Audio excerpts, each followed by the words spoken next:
Yo, it's Driz. My fucking life story, no regrets. Listen. If only prayers were answered, all I wanted to know was why the fuck was my dad such a bastard. He made my mum's life hell, we always had her locked up. If she ever said no to him, then he would have smacked her up. Well, that's what I was told, his heart's cold, just like mine, I'm a sucker for pain. But right now I'm thinking about my dad and it hurts my damn brain.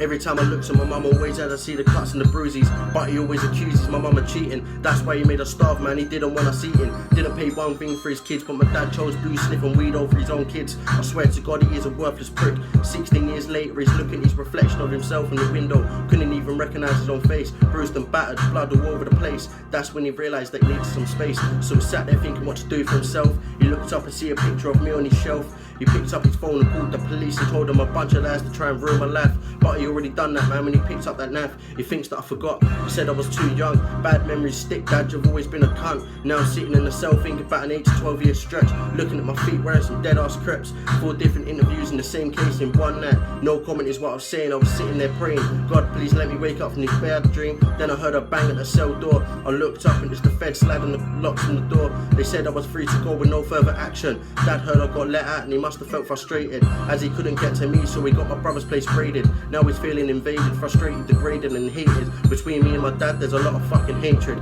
I want to look at my dad in the eye and say, I'm sorry for what I've done, I took it too far, but now I can actually see you for who you really are. Listen.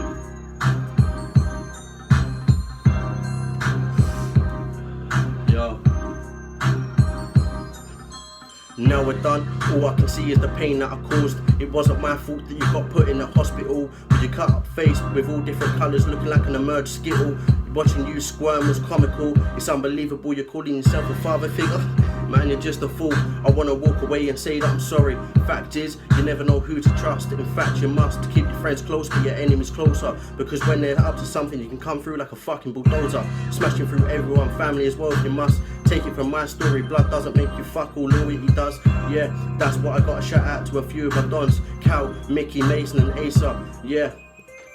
Can't forget Blake too, man, you're amazing. You even stopped me blazing. It felt better for myself. I mean, it's better for my health.